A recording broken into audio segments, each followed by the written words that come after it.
We're back with the League of the Genuine Conversations with me, your host, Fred Moema, the only show on the planet where we discuss the important but often ignored subject of counterfeits. Yet again, we continue our programming with another special guest.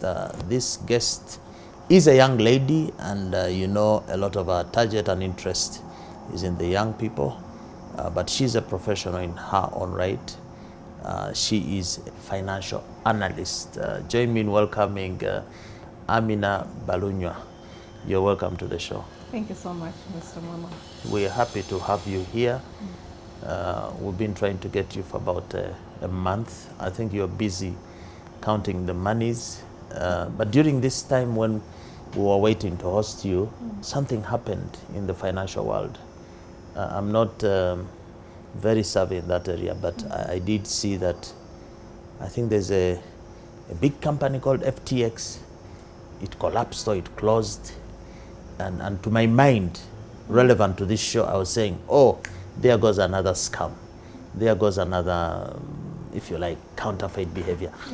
This FTX thing, what was it? Is it because it was a scam, a scheme that, what was legit, what wasn't legit in that whole thing? Well, the onset is that, one, crypto is going down. And Cryptocurrency is going down. Cryptocurrency is going down because with the way the stock markets work, it's really based on emotions, investors' emotions, and where they believe the asset is going to go in the future, right? So Cryptocurrency is about speculation. yes. Is speculation bad? Speculation is not bad, but if you remember the 2008 crisis, the financial crisis, that the reason was because of speculation. That's why Obama put in some laws to try and counteract that speculation, so to reduce on how much people are speculating and increase regulation. So to an extent, speculation, if you are a speculator, is okay, because when you're investing, there are three types of investors. There is an investor who holds for the long term.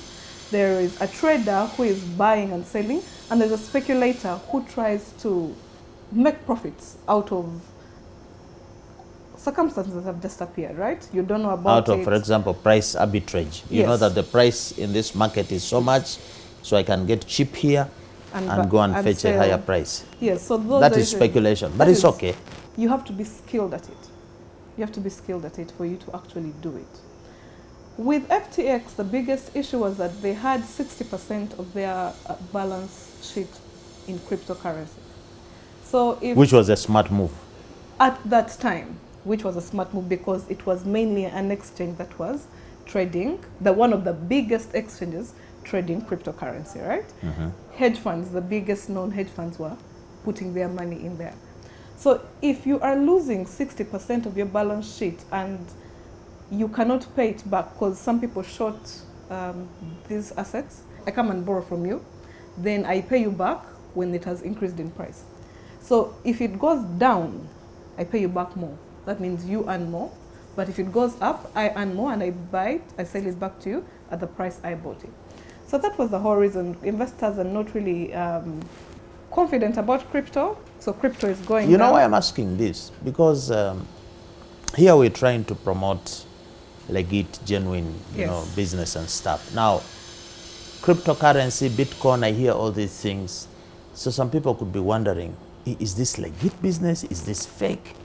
Is this counterfeit stuff?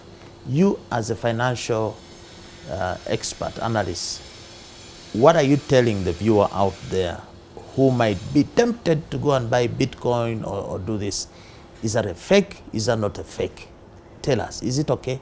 Due diligence is very, very crucial. If you don't know why and where you're investing, you're going to fall a victim to a scam. Right? For example, there was something called OneCoin, where people were going around. OneCoin? Yes, people were going around paying the lady money, and out of the blue she disappeared with all of their money. So you need to do your due diligence. Some of them are actual schemes. They're counterfeits, but others are not. The one thing that I will keep on, the two cryptocurrencies that I keep on advising my clients to take on are only Bitcoin and Ethereum. That's it. The rest, go at your own risk. Do your due diligence. So cryptocurrencies in the form of Bitcoin you are endorsing. You're saying this is okay. Yes, that's okay. If you are long term or if you are a trader. A trader. So FTX was not dealing in Bitcoin. It was. So how come it collapsed if Bitcoin is okay? Because as cryptocurrency as itself is going down, the market is dropping. Investors are not confident. Why is it dropping? Investors are not confident about it. Unfortunately, this is how financial markets work. It depends on how we, the investors, feel about the asset. If we feel like it's not worth it, we're going to sell it off. If we feel like it's worth it, we're going to buy more. So if we feel like it's worth it, the demand and supply. When demand increases and pushes up price. If demand is low, price goes down. That's just how the financial markets work. There's something I'm just learning from you. You're saying that the money markets, the financial markets, are to some extent driven by the emotional landscape on the market. Emotion? Yes. I thought it's reason. Maybe reason is also emotion. No. You're saying that our emotions just keep going up and down and they influence the markets? Yes, they do influence the market. Because I may value a product for you as my client. I may value a company for you, but you may not feel like it's the right valuation. So at the end of the day, I cannot execute a trade for you unless you have okayed it, no matter my valuation. So that's So you're saying that's my emotion. If my emotion is in a certain place, yes, you may talk whatever you want, but I will not buy in. Ethically, because I don't have the emotional connection. Ethically, I have to do what's in your best interest, right? But if you do not want it, despite all logic, I cannot execute that for you. It's a very big thing, and we keep on saying investors are irrational. That's why markets cannot work efficiently. Because we are irrational, we use emotion. I mean, there are people who don't invest because they don't, as Muslims, I don't eat pork. I cannot invest in a company that deals in pork or deals in alcohol. Even if it made business sense. Even if it made business sense. Okay, talk about emotion, talk about speculation. We are now dealing with the big subject of counterfeits. By the way, do you know what a counterfeit is? Yes, I do know what a counterfeit is. What is a counterfeit? It's an imitation of a real product. There's something called a dupe, especially us who wear cosmetics, right? There's something called a dupe and a counterfeit. A counterfeit is an imitation. It will try and work, or it will try and look like, but the contents are not like the original. The original. But the dupe has maybe less. If the original has 95%, the dupe maybe has 60%. Dupes are usually legal. Studies have showed here that close to 60% of the products on the market are counterfeit. To what extent is that emotional connection, that speculative nature of the human beings, to what extent are these two factors promoting counterfeits on the market? The culture of counterfeiting, that we easily go and buy. Is it a bad emotion? We just had a bad day, a bad dream, and we bought a counterfeit? Or do we designedly and purposely and intentionally go? Our emotions are in one place when we're buying a counterfeit. Or is there distortion? So let me go with the emotion first. When I am, the advisory does business development. When I am doing business development and we're trying to look at the value you're going to offer the client, we look at the jobs that your product or service is going to actually do, right? These jobs are three. It can be functional, emotional, or social. Emotional may be to feel good, and the way emotions are pushing counterfeits is that, take for example, in Uganda, one of the things that we do is drink a lot of alcohol, right? And for you to feel good about yourself, you want to buy the bottles. Certain bars have been promoting this. For you to feel good, the social part, right? You want to buy the bottles. You feel like you've arrived. You have to buy the bottles. So you go and buy a Ciroc. But that's what fake. Is that? It's a vodka. A vodka, yes. Yes, but it's fake, right? So the emotions do drive, the social does drive, but the speculation, not so much.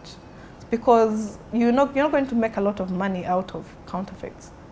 As on this other side, on like the business side, unless you are the only person selling it. But speculation could actually be a factor if you buy something and you hope and believe and wish that it's actually genuine, that it will actually work, that it will be value for money. There's an element of speculation there, wouldn't you agree? Okay, yes, there is an element of speculation. However, if you are buying something that you genuinely need, I always first do your research. You're speculating because probably of urgency, right? Of urgency, or you want to impress someone, which comes into emotion. To a certain extent, I do agree. Did you agree? And you keep saying, do your research. But we have one of the drivers here, in the acronym DANKANI, one of the drivers is failure to differentiate the genuine product from the fake product. So if you're doing research and you yourself do not know how the genuine product looks like, they all are confusing you. So your research will actually take you nowhere because you don't have product information. So do you think research in that sense, if we were researchers, if all consumers became researchers, would wipe counterfeits off the face of the market? No, we won't. So what do you think is needed to support the research? Exposure. However you look at exposure to what? Generally life, and we need the government to also promote those businesses to actually come here. But however, that cannot be done if we're still very poor. So take for example Apple, right?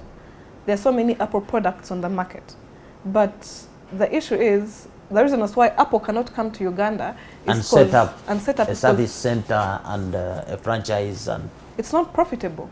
It's not profitable.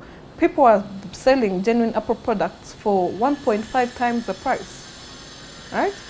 So what does the person who wants an iPhone, maybe a 20-year-old who has worked so hard and saved their money, either they're going to buy a beaten up iPhone or they're going to go and buy a counterfeit. But this is because they actually do not know about the original products, what the original looks like and how the original performs. We need to work hard so that we ensure that we make more money, because government in Tuyambe, we cannot always do that, and increase our GDP so that these companies actually come here. Because without those companies, all of these things Amina, are you saying that Apple has no responsibility to ensure that people are not cheated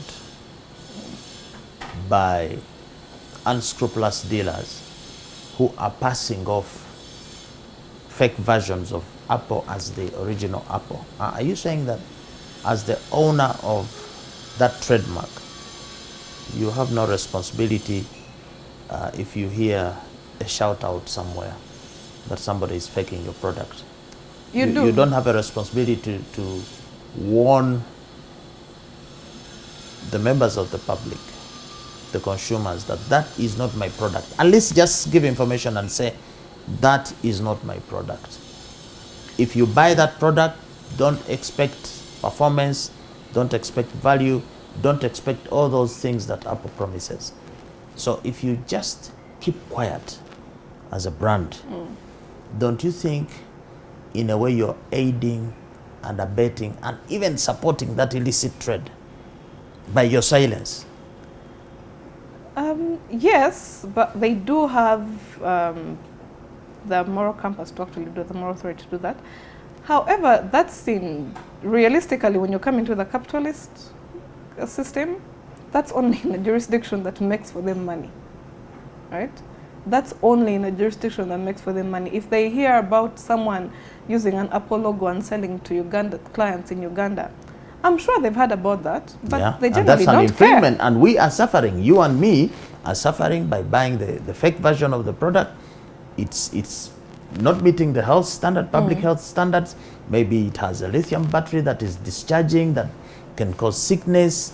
It has, I don't know, electromagnetic waves that are not controlled, or it's a dangerous device. Now, you are telling me that capitalism is such that it will turn a blind eye to that? Yes, it will. It will only speak out when someone that's affiliated. If you notice, in Uganda we have authorized resellers, right?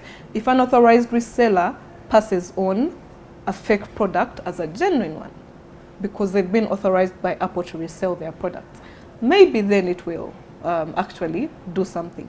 But however, if there is no interest, probably financial interest in the country, if they're not bringing money for them, they won't. They'll turn a blind eye, and that's just the majority of businesses.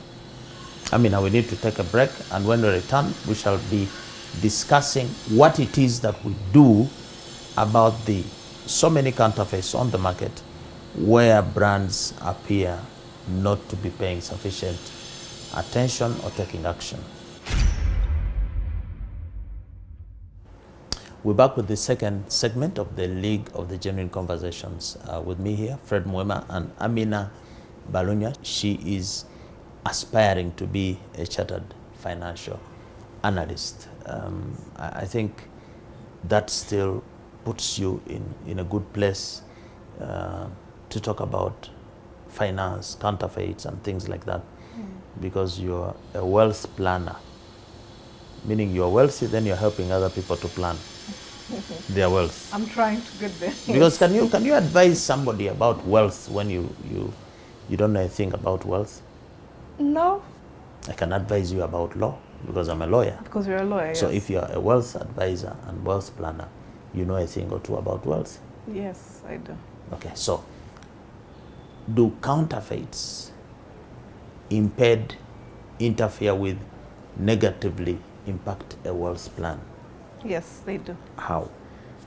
When you come as a planner, as a financial planner, as a financial advisor, you come to me to help you plan out your goals for you to achieve them without, generally, you not feeling bad, sustaining your life, right? But take, for example, you want a car. I do personal dedicated service. If you want a car, I'm going to hook you up with the people who are going to help you import to get the full experience, the full BZ advisory experience. Because I may say, okay, yeah, you want a car, then if I leave it up to you to go and figure it out, if you want, you can figure it out. But you may go like, I saved up for my car, and at the end of the day, I got something that wasn't the original. Take, for example, what's been in the news about people disappearing with people's money, right? So I help you ensure that are these the legitimate people, are these the actual products that you want? If you want, as women, we plan to buy Louis Vuittons that are $1,200, right? There are Louis Vuittons here in the market that are being sold $70K, $300K. So if you come to me and you want to plan for that, I help you and show you that this is where you can buy it from, so that you feel like, you know what, okay, all of my hard work and sweat has actually done me good at the end of the day. Otherwise, if you get a counterfeit, you're not going to enjoy it. So wealth planning, as a matter of course, must factor into the counterfeiting on the market. Yes, it should. So you're helping us to navigate against being hit on by the counterfeits. But when we broke off, we were talking about, you are suggesting that a lot of the brands, because they do not see this as a money-making market for them, they'll ignore the imitations and the duplicates that are being sold on the market. And so my question to you is, so is it a hopeless situation? What can we do about the fake versions of international brands that are being sold here? Do we just fold our hands and say, sorry, this is Africa? As a young person, young professional, what do you think we need to do? We need to encourage manufacturing. That's it. Because yes, people are seeing these brands on social media, so China is coming down, providing them. I mean, you find a Louis Vuitton shirt, okay, it's not Louis Vuitton, at 10,000 shillings. We need to encourage manufacturing so that we get our own clothes, and we also have our own identity that we identify with. So take, for example, we used to have our Papa. I know it's still there. It makes African clothes, right? If if we also came out of the African clothes, because as a lawyer, you're not going to go to court Wearing a kanzu. wearing a kanzu or But we can African, actually wear a kanzu. African print suit, right? We need to encourage manufacturing so much. I was doing research on markets and how markets developed, and in Africa we realized that we are not petty manufacturers, we are petty traders. So if we stop encouraging trade, so take for example, I have a business where I buy products. The idea is to bring in genuine makeup products, right? What if I get support and training for me to actually make products as good as that? It will help me stop the trading, to help me stop bringing. So what you're saying products. is that a lot of the counterfeit products on the market are channeled through trade per se, Yes, with through little trade. manufacturing within the territory. Very, very little. So that's a long-term solution that you're talking about.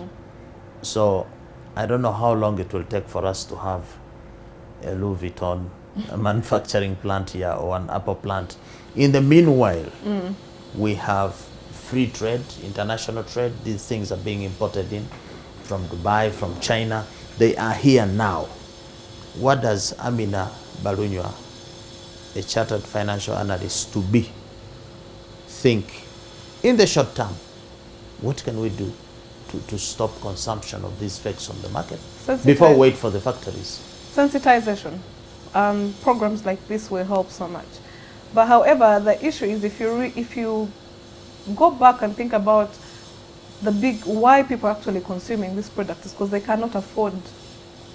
That's the biggest reason as to why, if we go into now like clothes, right? That's the biggest reason as to why second-hand clothes are such a huge market in Uganda, is because we actually cannot afford to buy.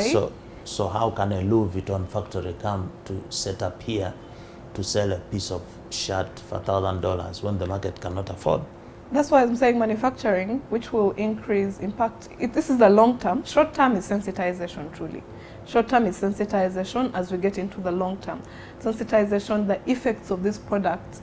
I mean, on my page, on my channel, I talk about dollar What's cost the name averaging. of your channel? Bravo Zainab Advisory, BZ Advisory on the socials.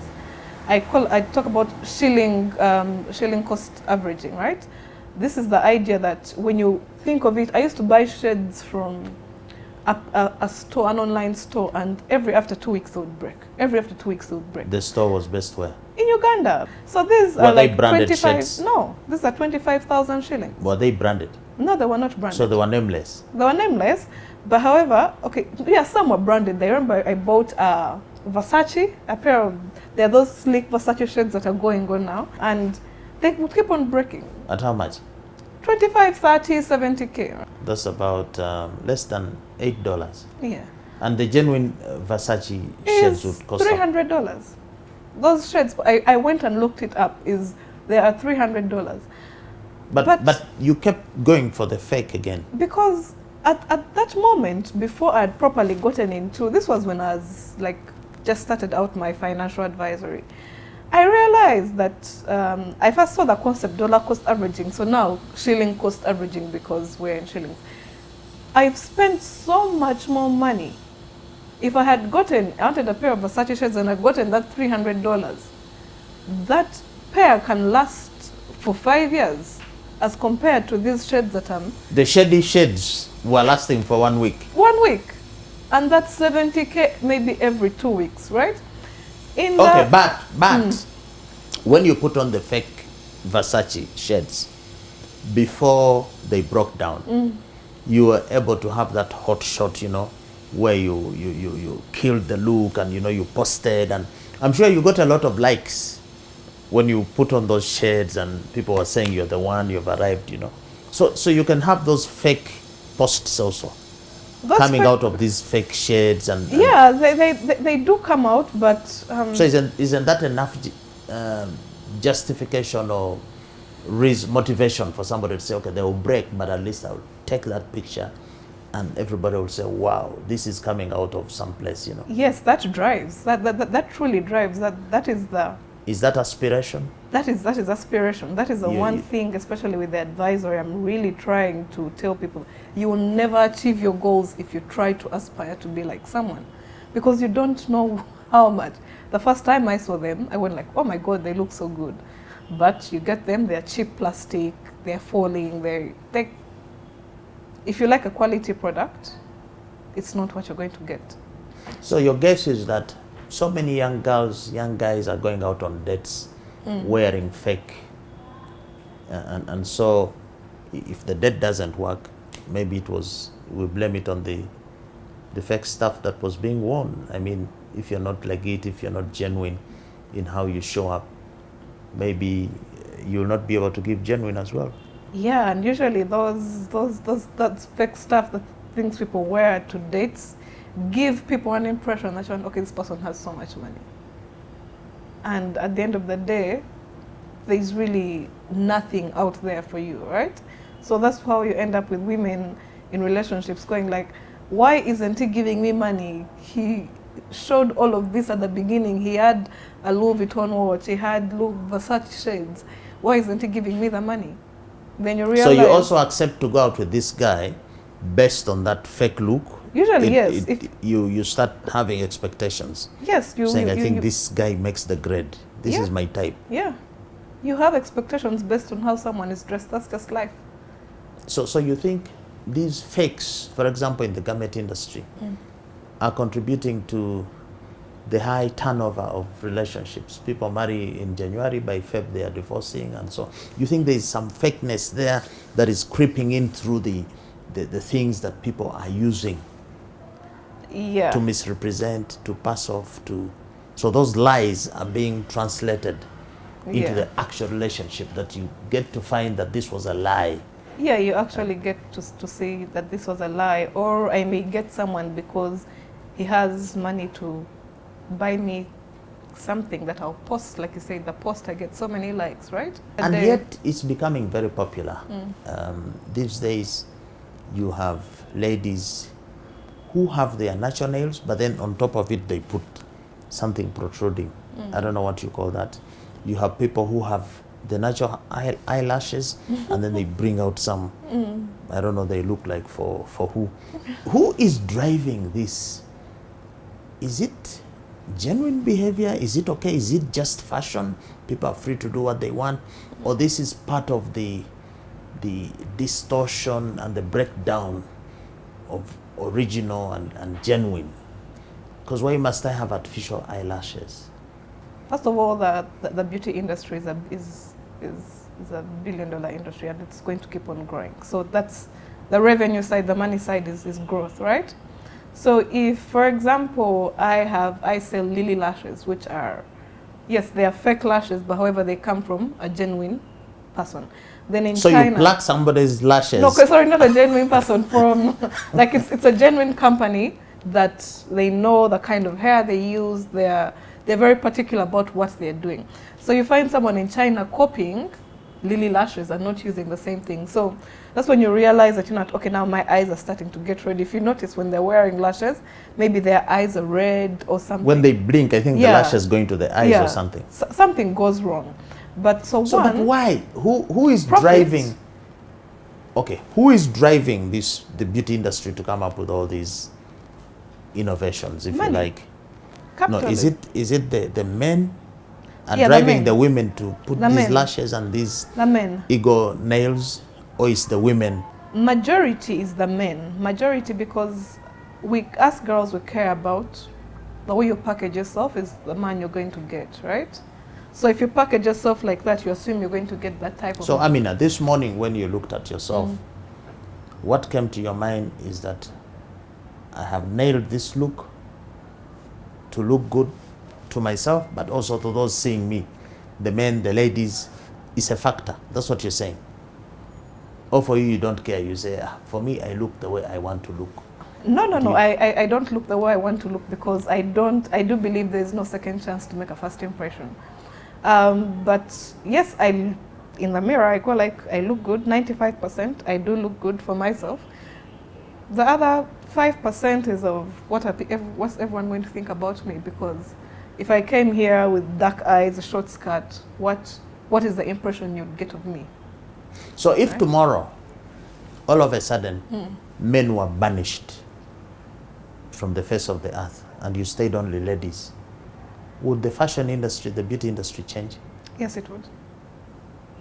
So you'd go back to normal lashes, normal nails? No, not everyone would go back. Some of us genuinely actually enjoy the products, right?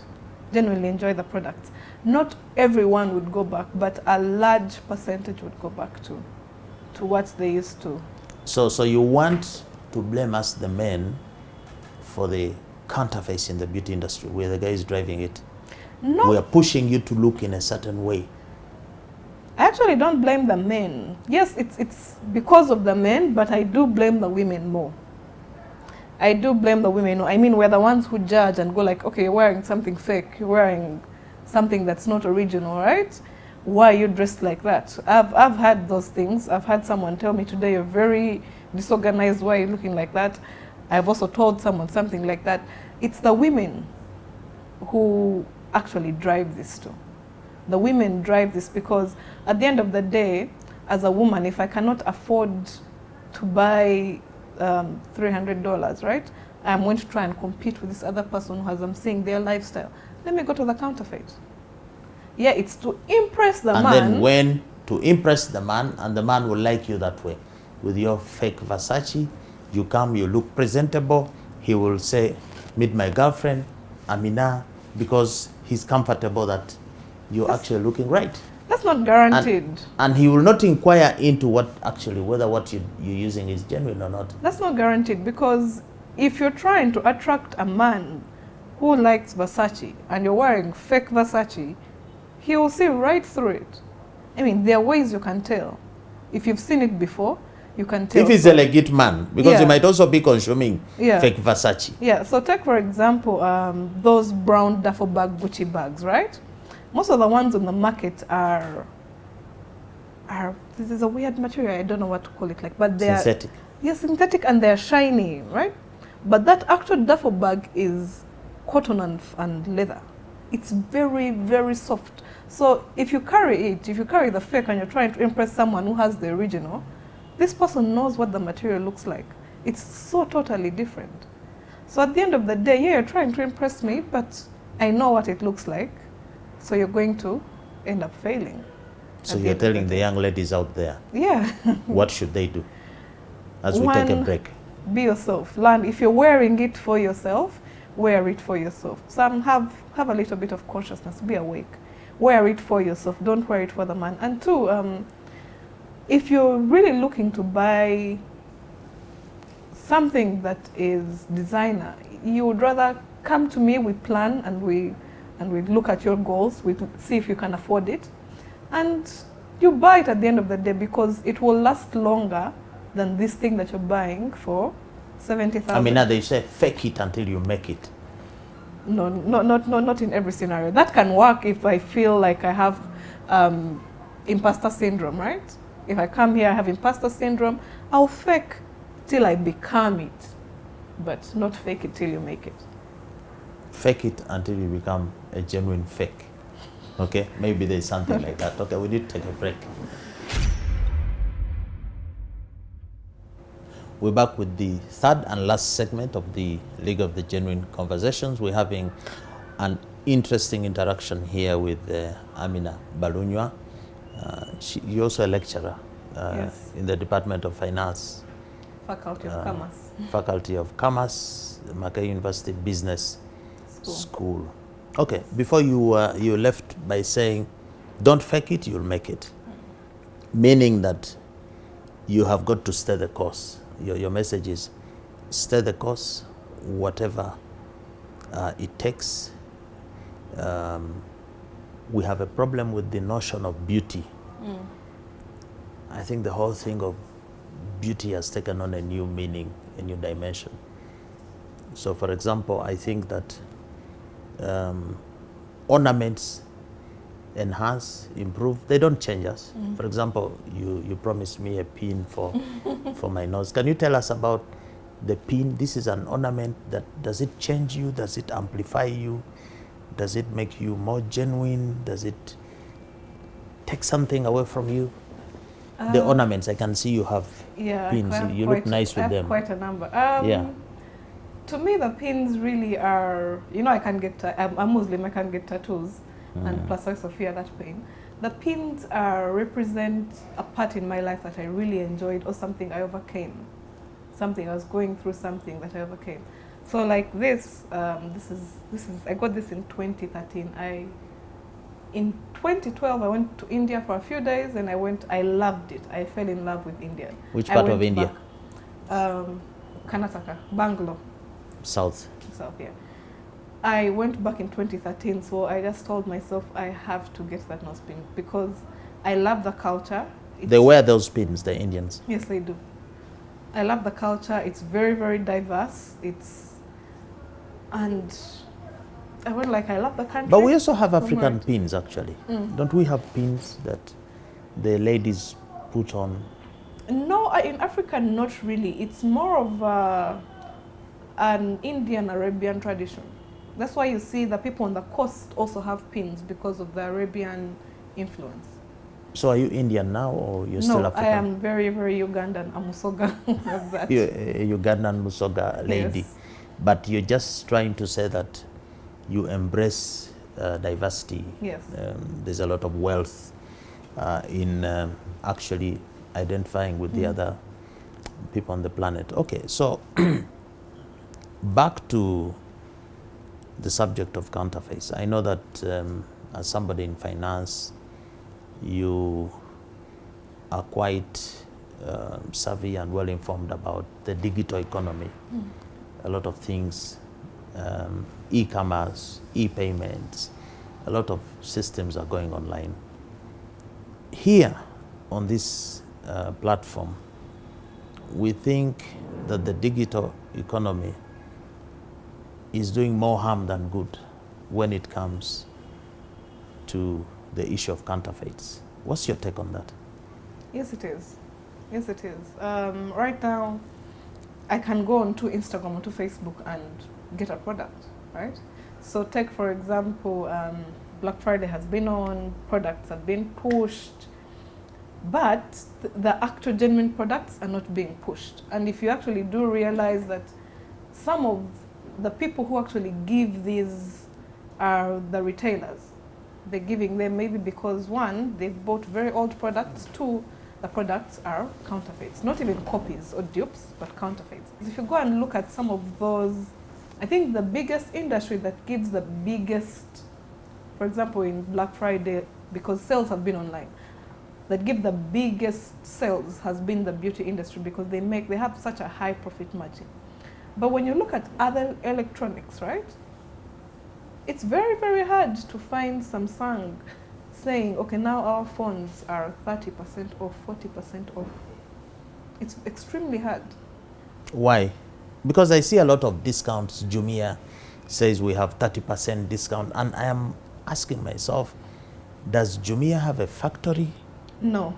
So how is it able to give this discount unless it does so with the involvement of the equipment manufacturer? This is not on the part of Jumia, but it does so. If you take, for example, generally online selling platforms, they have different sellers. So vendors who bring product. Yes, different vendors who bring product. So if you don't actually vet these products, you're not going to be very sure. But how do you vet? The fake looks like the original. It's very hard. So you're putting too much responsibility on the consumer. I take you back again to the brands. Don't you think the brands have a duty to inform me as the consumer what the genuine product looks like, where it is sold, what the specs are, what the price should be? We don't have this information. We are basically groping in the dark. We are asking the consumer to verify, to vet against what yardstick? At the end of the day, you want the product. That's why I'm saying you have to go and vet. The brand will give you that information if you go to the brand and ask. But Apple doesn't have a store here. I love Apple product. So where do I go? You can go online because it actually shows. they tell you how it will actually start up. If you have a black iPhone and then you turn on your phone, the screen should be black and the Apple logo should be white. If your phone is white or gold, the screen should be white and the Apple logo should be black. So if you actually turn on your phone and it's the reverse, that's a good indication that that's not an original product. That's a counterfeit. This information is provided. They actually But if the information is provided on the Apple website, or how come this information is not available at the point of purchase when Amina is buying an apple from a dealer? How come she will not interface with this information? Because business, as a phone dealer, I'm also trying to make money. At the end of the day, I've bought it, whether it's genuine or fake, I'm trying to push it to you without you knowing. No, like, don't these brands have information displayed at the point of sale? No, they don't. At the end of the day, now, yes, now we get into what are the impositions, like URA will put, what are the impositions UNBS will put, right? What are you actually going to tell these people? How are you bringing it in? Because if you're selling it to me at 1.5 times and it's actual product, I'm okay with that. But if you're selling it to me at 1.5 times and it's not a genuine product, I'm not okay. So at the end of the day, what are the authorities actually doing? Because people are actually paying taxes to bring these products in. What are authorities doing at the ports themselves? For them at the point of entry. At the point of entry, for them to ensure that, you know what, Ugandans are actually getting original But products. it's because some of you are bringing the phones through hand luggage and through you're smuggling in the phones. So to that extent, there might be limited work for the authorities to do, because a lot of things are coming in dubious ways. Actually, no. There is so much work, but the authorities themselves are actually taking bribes. I know of someone who came in with about, despite that story that has been going around, right? That of the, I think, 27 laptops. I know someone who came in with about, was it last year? Last year or early this year? Came in with about maybe 25 Apple phones. And all they did was Tip somebody. $300. Mind, like... And each phone, they were selling it at $1,000. 2 million shillings. I think 2 million, 3 million shillings, right? Lower than what these other people are selling. Of course, they're not the latest iPhones, but lower than what these other people are selling. But at the end of the day, what are the authorities doing? If I can pay them off with 1 million shillings to bring in 25 fake phones, what are the authorities doing? So your thinking is that we need more vigilance. This is a call to action. To action, yeah. Even by the regulator. But that regulator or that customs officer who has taken $300 for themselves, the reason that they are surviving, they are trying to survive and to make ends meet. How would you make a pitch to that person? How do you tell them that it's foolhardy? It's counterintuitive for you to be getting $300 out of here, and then you go to the very market and you're going to be faced with counterfeit. We have to show them how it affects them. That's it. Because if, take for example, people who don't care about climate change, right? I don't care. I do care about it, but however, the actual effects that they're talking about will come in 100 years. So people who don't care that they will not be here in 100 years are not going to bother to do anything about it. So if you don't show them how it's actually going to affect them, they'll never do anything about it. But however, also the other reason is that in this country we've got too much regulation. Right? Too much regulation or too much misregulation? That's why maybe you would correct me with the laws. I feel like there's so much regulation that it stunts growth. That's why corruption has now, because if I can't get it the right way, if you notice, as a business, most businesses will only be registered because they want to deal with government. So if government has regulated that side and they're importing and they're not dealing with government, if I want to get something through government, I have to go and bribe someone. So now the corruption wave just keeps on seeping through. So are you vouching for deregulation. For businesses, yes. Yes, for businesses. But I thought that's a whole other topic, but for businesses. I thought when you have businesses regulated, registered, people are tax registered, companies are registered, it gives you a bigger chance to monitor what they are doing, what they are producing, and what comes onto the market. You can be able to run a traceability system if the business sector is, registered, and who is even dealing in this or that. So maybe the problem is not over-regulation or regulation per se. Maybe the problem is poor regulation or ineffective or weak regulation, because that officer who allows in 25 fake Apple phones and takes $300, if you look at the incident, it did not occur for want of regulation, for want of having a structure that is supposed to check this. It occurred because of an individual fault or failure. Somebody abuses their office and decides not to do their work to stop the fakes from coming in, but they take money instead and the fake comes in. That is down to weak, ineffective regulation, not over-regulation. On the business side, my business is making money, the over-regulation. On this side, this officer, yes, ineffective regulation. We have some of the best policies, I believe, in Uganda. I know people benchmark from us. But we are actually not executing. I think that's the biggest issue. We are not executing because as Ugandans, we just don't care. It's been like we're left for every man for himself, not for God and our country. Because as a politician, why would you come in and say, vote me nange ndieko? You see, vote me to eat. Vote me to eat, right? To steal, in other words. So it's also my turn. So at the end of the day, if you're not getting the job done, these things are going to happen. And that is the biggest issue with Uganda. We are not getting the job done. Yes, over-regulation, under-regulation, but we're not getting the job done. I should not be able to bribe, someone should not be able to be bribed to bring in all of these funds. At least, okay, if it happens, let it happen once in 3 months, right?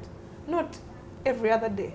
As we conclude, Amina, as a wealth planner or advisor, you place a lot of focus on research and innovation. Conversely, it takes a lot of research and innovation for somebody to duplicate, to imitate another product. In other words, technology is driving growth and producing beautiful products onto the market. The same technology is also responsible for producing fake versions of it. So my question is, to what extent is research and innovation promoting the counterfeit culture? And can we use research and innovation to actually stop the prevalence of counterfeits? To a small extent. Research and innovation are enablers of counterfeit production. The driver behind that is profit, capitalism. That's a driver behind that. However, we cannot really do without capitalism. Yes, we can have a socialist economy and everything, but right now, let us be realistic. Yes, I come up with new ways, new efficient ways. However, the thing with research is that can be disrupted. The way I make the counterfeit can be disrupted, and I find more efficient ways to actually make good original products at a cheaper cost. So the fact that in business you only make money when your costs of production are low. So the search for profit is the biggest driver of counterfeits. Then next, the affordability. How can we use research and innovation to fight this? One, machine learning. There is that combines robotics and artificial intelligence. you can train it. Right now, there are machines that can pick out a raw tomato from a ripe one, right? You can train it to... They do the sorting. They do the sorting to learn and identify what's fake, what's coming in. Of course, there's a heavy initial outlay, initial cost when you're starting this, but it can identify what's different from the original and the counterfeit, and it kicks out the counterfeits. 2, you can research more efficient, low-cost ways to actually produce the original, right? To actually produce the original. So tech, for example, which is probably hasn't yet headed miles, Bill Gates is researching on how can we actually produce efficient green energy through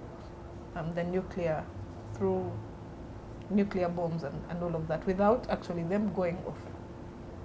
So you can actually research ways for you. There's also research, they're producing some beef in the lab. Yeah. So you don't need to, the ozone layer gets affected by rearing cows. They take a lot of water and then they affect the environment. So they're using the lab now. Yeah. This is something you feel is progressive. Yes, this is something that's very progressive. So basically, as we conclude, for you, what I see is that you think that counterfeiting is necessarily a byproduct of capitalism.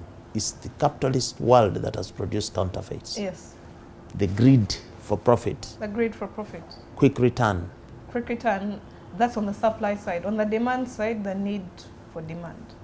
There's a point where demand outweighs supply because the products that they're using, the original things that they're using are running out. So someone needs to because I mean, if you want like a silk shirt, silkworms only make silk at a certain rate and you cannot increase.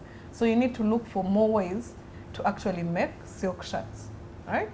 So because... Same with honey. Yes. There is a specific amount of honey bees can produce. So you wonder how we have mass production of honey. And did that come from bees actually? If you're getting the bee to produce in its natural setting, I know. Its factory has a certain capacity. I mean, how come we can have 1 million liters of honey? I never even used to know that there was such a huge difference between honey. There is organic honey. In Uganda, I'm used to organic You're taking a lot of honey. Syrups, like, and you think that's honey. No. I get honey from the farm. The farm. But yes, research and innovation is going to play a very, very big role in fighting of counterfeits. Generally, technology will play a very, very huge role. However, we need to also understand that technology can be manipulated. But there are so many strides that will come in to actually counter if people actually look to this and try and figure it out. Okay, as we close, I don't know if you're a feminist, but I know you are a woman who is an achiever and is striving to. There is this, whether it's misunderstood or not understood, there's a belief that maybe women emancipation stands for something good, but it's being tweaked and twisted in ways that are counterproductive, that are instead causing a breakdown of the structure of society, the family unit, everything is like upside down.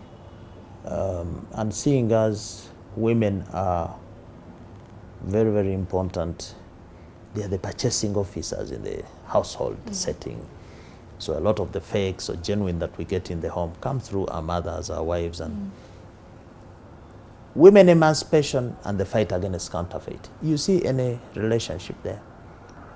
There is, to a certain extent there is, because in this whole woman emancipation, that means I can wear color, I can do my hair, I can do this, it's going to increase demand, right? Demand, if you're trying to fill that gap and you have a limited number of natural resources, you're going to look to the synthetic. That means you're going to try and counterfeit. You're not even going to try and dupe. You're going to try and counterfeit. Outright. So your message to mothers, to women, in terms of being genuine, being legit, still remaining beautiful when you're your normal skin color. Your message as we conclude to the ladies. Be yourself. Be yourself. That's, I know you've had that. Be conscious. Conscious is the levels of awakeness that you have. You may be in slumber. There are people who are reactionary mode, right? You do this, I do that. There are some people who are just in survival mode, the basic level of being awake. So if you are awake, you're alert. When you are alert, you can increase your self-awareness, you can increase awareness about the environment, about the products that you're dealing in. At the end of the day, somehow, somewhere, it will increase your financial well-being, because that's what I end up, that's my goal at the end of the day. So be awake and be aware. You need to know what's coming, what's out there, and how should they avoid counterfeits, or should they look forward to consuming them? Look for a more genuine product. Look for, if you are oblivious to the world, if you don't know that's a counterfeit, right?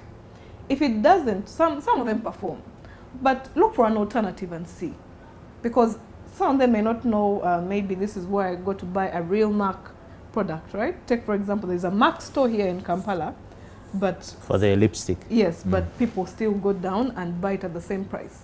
Yet this one is actually fake, right?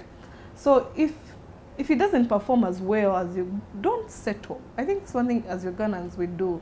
We settle so much for basic things. We settle when they give us, when you wanted wedges, they've given you fries. It's okay, right? Don't settle. Demand for quality. But quality is subjective. I mean, I'm told time is up. Your message to brands, can they do more to save us from the fakes on the products? Yes, give us more information about how we can differentiate your original products from the fake ones. That's what the brand should do. And try and reduce the costs that us in Uganda and Africa can afford. I think there's no better way of closing this episode than by the message from Amina Balunywa. She has been speaking to us about the subject of counterfeits from the perspective of a financial advisor, wealth planner, and also as a woman and yes.